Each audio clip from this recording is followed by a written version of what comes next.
Hi everyone, welcome to Telugu stock channel. Daily మనం చాలా వరకు స్టాక్స్ పడిపోతూ ఉన్నాయి.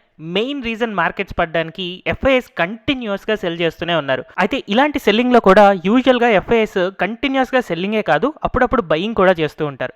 మరి ఈ టైంలో ఎఫ్ఐఎస్ ఎక్కడ బై చేస్తున్నారు, అది మనం ఎలా తెలుసుకోవాలి అనేది మనం ఈ వీడియో ద్వారా చూద్దాం. జూన్ 1 నుంచి 15 మధ్యలో ఎఫ్ఐఎస్ ఈ పర్టికులర్ సెక్టార్స్ లో ఇంత అమౌంట్ ఆఫ్ సెల్లింగ్ చేస్తూ వెళ్లారు. ఇందులో మేజర్ సెల్లింగ్ ఫినాన్షియల్ సర్వీసెస్ లో 8,000 కోట్లు, ఇన్ఫర్మేషన్ టెక్నాలజీలో 3,700 కోట్లు, కన్స్యూమర్ డ్యూరబుల్స్ లో and telecommunication and metals and mining sector లో దాదాపుగా 2,500 కోట్లు సెల్ చేస్తూ ఉన్నారు. అయితే లాస్ట్ మంత్ లో వీళ్ళు బై చేసిన సెక్టార్స్ కనుక మనం అబ్జర్వ్ చేస్తే ఆయిల్ అండ్ గ్యాస్ సెక్టార్స్ ని బై చేస్తూ ఉన్నారు, capital goods and chemical sector stocks ని బై చేస్తూ ఉన్నారు. సో ఇక్కడ నేను 13th జూన్ ఒక వీడియో పబ్లిష్ చేశాను, రెసెషన్ వస్తున్నప్పుడు ఎక్కడ ఇన్వెస్ట్ చేయాలి అని. అందులో మీరు అబ్జర్వ్ చేస్తే ఎప్పుడైతే ఇలాంటి రెసెషన్ వస్తుంది అని తెలుస్తుందో ఇమ్మీడియట్ గా పెద్ద ఇన్వెస్టర్స్ అందరూ కూడా పెన్నీ స్టాక్స్ లేదా స్మాల్ క్యాప్ స్టాక్స్ నమ్మేస్తారు, తర్వాత గ్రోత్ స్టాక్స్ ని సెల్ చేస్తారు. ఇంకా ఎప్పుడైతే రెసెషన్ అనేది డీపెన్ అవుతుందో అలాంటప్పుడే monopoly, mode stocks, high dividend stocks and FMCG stocks ని సెల్ చేస్తారు అని చెప్పాను. సో మీరు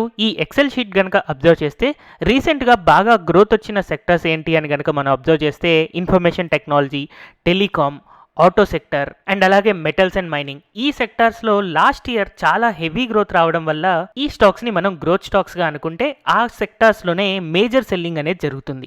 అయితే ఇలాంటప్పుడు డివిడెండ్ స్టాక్స్ ని వీళ్ళు అక్యుములేట్ చేసుకుంటూ ఉన్నారు. ఎలా డివిడెండ్ స్టాక్స్ అని చెప్తున్నాను అంటే ఆల్మోస్ట్ ఆల్ మనకి ఇండియాలో ఉన్న ఆయిల్ స్టాక్స్ అన్నీ కూడా ఏవైతే ప్రాఫిటబుల్ గా నడుస్తున్నాయో అవి చాలా వరకు మనకి మంచి డివిడెండ్స్ ఇస్తూ ఉన్నాయి. అందుకని ఇలాంటి టైంలో అట్లీస్ట్ డివిడెండ్ రిటర్న్స్ అయినా వస్తాయి అని చెప్పి ఎఫ్ఐఎస్ ఆ ఆయిల్ సంబంధించిన స్టాక్స్ ని కొంచెం ఎక్కువగా బై చేసుకుంటూ ఉన్నారు. సో ఇప్పుడు ఇన్స్టాంటేనియస్ గా మీకు ఆయిల్ సెక్టార్ లో ఇన్వెస్ట్మెంట్ చేస్తే బెటర్ అని చెప్పి తెలుస్తుంది కదా.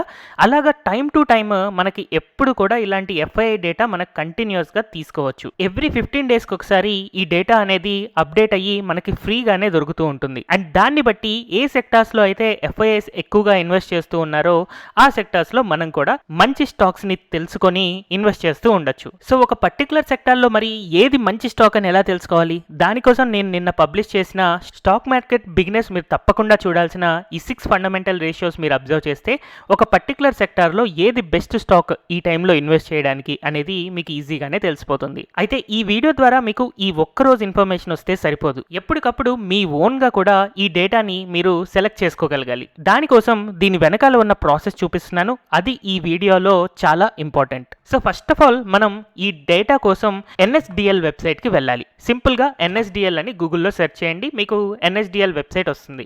దీని మీద కనుక మీరు క్లిక్ చేశారు అని అంటే ఇక్కడ FPI స్టాటిస్టిక్స్ అని ఉంటుంది. సో ఈ FPI స్టాటిస్టిక్స్ మీద క్లిక్ చేయండి. అలా క్లిక్ చేసిన తర్వాత మీకు fort nightly sector wise FPI investment data అని ఉంది. సో దీని మీద మళ్ళీ క్లిక్ చేయండి. సో జూన్ 15 వరకు మనకి అవైలబుల్లో ఉంది. అంతకు ముందు డేటా కూడా మనం అబ్జర్వ్ చేయొచ్చు. ఇంకొక 1 or 2 daysలో మనకి జూన్ 30th డేటా కూడా వస్తుంది. సో ఇప్పుడు మనం వ్యూ రిపోర్ట్ కనుక క్లిక్ చేస్తే లాస్ట్ 15 daysలో ఎఫ్ఐఐస్ ఏ సెక్టార్లో ఎంత ఇన్వెస్ట్ చేశారు అనేది మనకు తెలుస్తుంది. సో దీన్ని ఒకసారి మనం సింపుల్గా మనం అర్థం చేసుకోవడం కోసం దీన్ని అంతా కాపీ చేద్దాం. యూజువల్గా ఈ డేటా అంతా మనకి అవసరం లేదు, ఓన్లీ ఒక్క కాలం మాత్రమే మనకు అవసరం ఉంటుంది. సో ఇలా నేను కాపీ చేసిన తర్వాత మీరు ఎక్సెల్ షీట్లో ఒకవేళ పేస్ట్ చేయడానికి ట్రై చేస్తే ఇలా పేస్ట్ అవుతుంది. సో ఇలా పేస్ట్ అయిన తర్వాత మనకి ఒక్క కాలం మాత్రమే ఇంపార్టెంట్ అని చెప్పాను కదా, దానికోసం మనకి జూన్ 1 నుంచి 15 మధ్యలో ఫస్ట్ ఇక్కడ ఈక్విటీలో ఫస్ట్ ఉన్నది నెంబర్ ఇన్ మనం గుర్తుపెట్టుకోవాలి. ఇక్కడ 1459 ఉంది కదా, కాబట్టి కేవలం ఈ 1459 ఉన్నదాన్ని మాత్రమే ఆ కాలంని నేను ఉంచుకొని మిగిలిన వాటన్నిటిని తీసేస్తాను. సో నాకు 1459 లో ఉంది కాబట్టి మిగిలిన కాలమ్స్ అన్ని తీసేస్తున్నాను. మిగిలిన కాలమ్స్ అన్నిటితో మనకు పెద్దగా అవసరం లేదు. సో ఇక్కడ నేను డిలీట్ చేస్తున్నాను. ఇలా ఇప్పుడు మీకు సింపుల్గా ఆటోమొబైల్ సెక్టార్లో మనకి 1,400 crores సెల్ చేశారు, క్యాపిటల్ గూడ్స్లో 770 crores బై చేశారు. ఇలా సింపుల్గా మనకి ఏ సెక్టార్లో వీళ్ళు బై చేస్తున్నారు అండ్ ఏ సెక్టార్లో సెల్ చేస్తున్నారు అనేది మనకి తెలుస్తూ ఉంది. సో మనం అబ్జర్వ్ చేస్తే ఓవరాల్గా 1 నుంచి 15 లోపు దాదాపుగా 25,000 కోట్లు ఎఫ్ఐఐస్ సెల్ చేశారు. సో ఇక్కడ మనం ఎఫ్ఐఐస్ డేటాని ఇంకొక రకంగా అబ్జర్వ్ చేసినా కూడా FII DI data money control అని చెప్పి నేను సెర్చ్ చేస్తున్నాను. సో ఎప్పుడైతే FII డిఐ డేటా మనీ కంట్రోల్లో కనుక మనం సెర్చ్ చేస్తే ఇక్కడ డేట్ వైజ్ మనకి ఎంత పర్చేజ్ ఆర్ ఎంత సెల్ చేశారు అనేది తెలుస్తుంది. సో ఇక్కడ ఒకసారి నేను జూన్ మంత్లో అబ్జర్వ్ చేస్తే జూన్ 1 నుంచి 15కి వీళ్ళు కంటిన్యూస్గా సెల్ చేస్తూనే ఉన్నారు. సో ఇలా మనీ కంట్రోల్ .comలో ఎంత సెల్ చేశారు అనేది మనం చూడొచ్చు. అది సెక్టార్ స్పెసిఫిక్గా ప్రతి 15 రోజులకు ఒకసారి మనం చూడాలి అని అనుకుంటే ఫోర్ట్ నైట్లీ రిపోర్ట్లో మనం ఇక్కడ ఇలాంటి షీట్లో చూడొచ్చు అనమాట.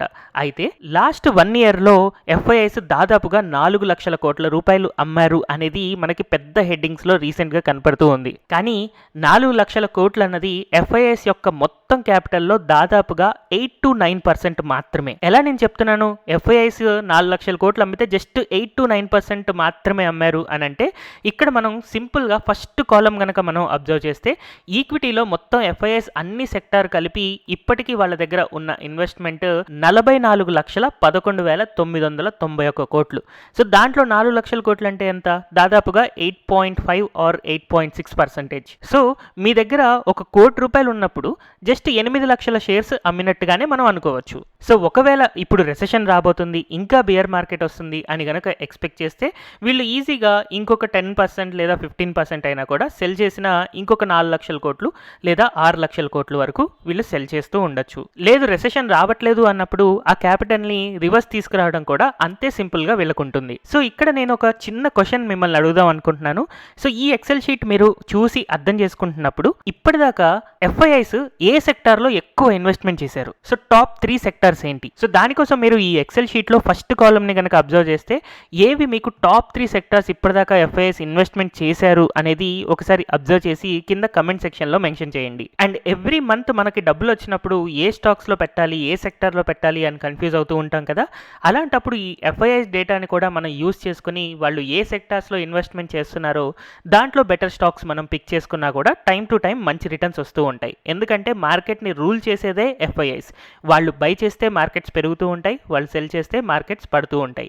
అది మనం క్లియర్గా రోజు చూస్తూనే ఉన్నాం. హోప్ ఈ వీడియో చాలా షార్ట్ లెంత్ అయినా కూడా ఇందులో మీకు చాలా ఇన్ఫర్మేషన్ ఉంది. దీన్ని ఎంత బాగా యూస్ చేసుకోగలిగితే అంత మంచి పోర్ట్ఫోలియో మనం క్రియేట్ చేసుకోగలుగుతాం. Thank you everyone for watching this video.